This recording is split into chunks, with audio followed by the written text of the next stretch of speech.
Welcome, Irish fans, to Greensboro Day High School, where the Irish have just finished an early afternoon practice and walk through, and you've really had a good week of practice. Yeah, we have. It's almost like a football week of practice with all the time to prepare for one opponent. But early in the week, we needed to concentrate on us getting into a better offensive flow, and I think we achieved that.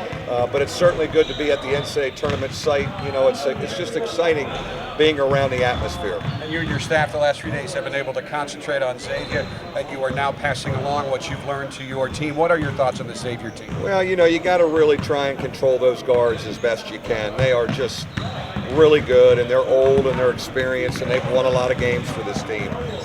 You're not going to stop them, but can we get them under control? Our whole team's going to have to help Jaron and Eric with that. How we help on a ball screen, and then Kenny Freeze inside has been a factor for them. So our team defense has to be at its best, like it was at Louisville, like it was at West Virginia, like it was at Connecticut.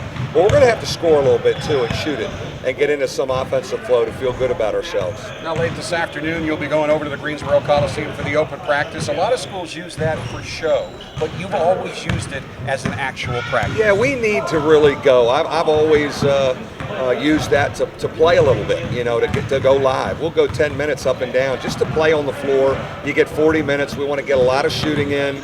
We'll go through some of our stuff, but I want us to get up and down that court and feel what it's like to run and sweat in there. Coach Brey and the players also have to go through the mandatory press conferences this afternoon. We'll have those posted for you tonight here on UND.com, and we'll take you to that practice. Coach, good luck. Thanks, Jack. With Irish head coach Mike Brey, I'm Jack Nolan in Greensboro for UND.com.